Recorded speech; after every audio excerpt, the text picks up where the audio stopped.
ওনাদের পূর্বপুরুষরাও করেছেন, ওনারাও করছেন। আসেন মাঠে বিএনপির মনোনয়ন প্রত্যাশী মানুষের সংখ্যা যা সিট আছে তার কম হলো 10 গুণ আছে। ধন্যবাদ আপনাকে। বাংলাদেশ জাতীয়তাবাদী দল এদেশে বৃহত্তম গণতান্ত্রিক রাজনৈতিক দল এবং বাংলাদেশ জাতীয়তাবাদী দল জনগণের অধিকার আদায়ের জন্য আমাদের ভারপ্রাপ্ত চেয়ারম্যান জনাব তারেক রহমানের নেতৃত্বে গত আপনার 7টি বছর যাবৎ ম্যাডাম যে সময় থেকে আপনার কারান্তরীণ হয়েছেন তারপর থেকে ভারপ্রাপ্ত চেয়ারম্যান জনাব তারেক রহমানের নেতৃত্বে সারা দেশের মানুষের নিয়ে বিএনপিও ফ্যাসিস্ট সরানোর এবং ফ্যাসিস্টদের বিরুদ্ধে আন্দোলনের যে গণতন্ত্র পুনরুদ্ধারের যে আন্দোলন সেটা নেতৃত্ব দিয়েছেন জনাব তারেক রহমান। এবং আমরা বাংলাদেশ জাতীয়তাবাদী দল এই ব্যাপারে অত্যন্ত সচেতন।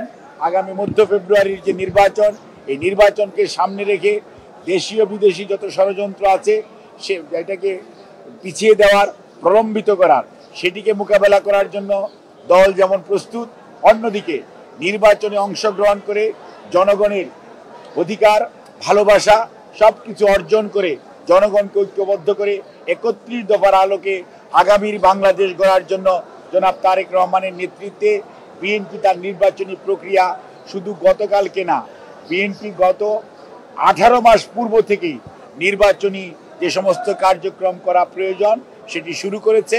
এবং সেই অনুযায়ী বিএনপির নেতা কর্মীরা প্রতিটি ঘরে ঘরে জনাব তারেক রহমানের আহ্বানে সাড়া দিয়ে ভোটারদের কাছে, জনগণের কাছে 31 দফার কর্মসূচি নিয়ে জনগণকে ঐক্যবদ্ধ করার কাজে সারা দেশব্যাপী আজকে ব্যস্ত আছে এবং সেই কর্মচাঞ্চল্য যেটা চলছে।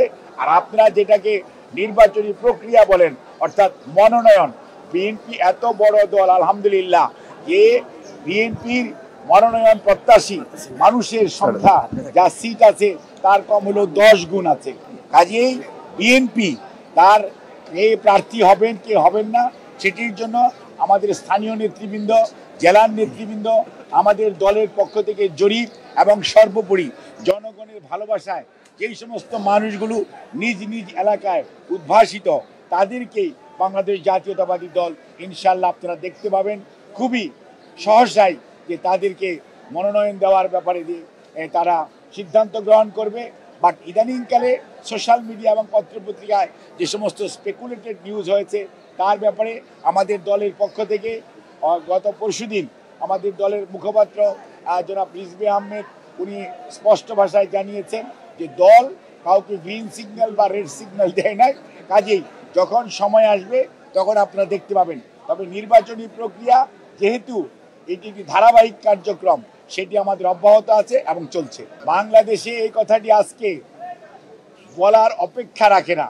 বাংলাদেশ জাতীয়তাবাদী দলের ভারপ্রাপ্ত চেয়ারম্যান শুধু বিএনপির নেতৃত্ব দিবেন না, গণতন্ত্র পুনরুদ্ধারের আন্দোলনে যারা সম্পৃক্ত ছিলেন সকল মানুষের নেতা জনাব তারেক রহমান। এবং আমি কয়েকদিন আগেও বলেছি, আপনারা দেখতে পাবেন যে কয়েক সপ্তাহ বলেছিলাম, ইনশাল্লাহ কয়েক সপ্তাহের মধ্যে ইনশাল্লাহ তারেক রহমান এসে বিএনপির নির্বাচনী প্রক্রিয়া নয়, গণতন্ত্র পুনরুদ্ধারের শেষ লগ্ন যেটি সেটির নেতৃত্ব দিবেন জনাব তারেক রহমান।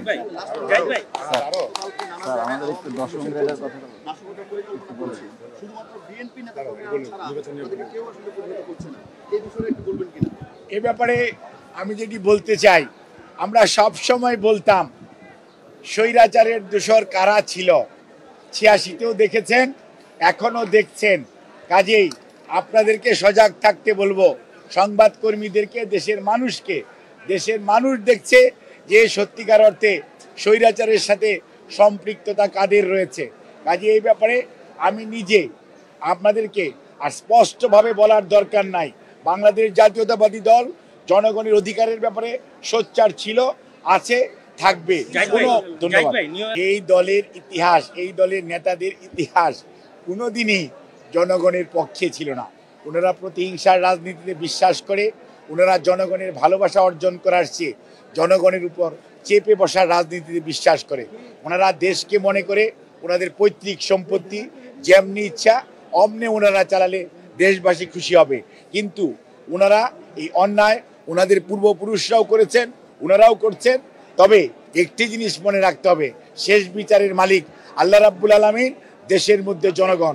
আসেন মাঠে, জনগণ আপনাদেরকে সত্যিকারতে কিভাবে প্রতিহত করতে হয়, প্রত্যাখ্যান করতে হয়, জনগণ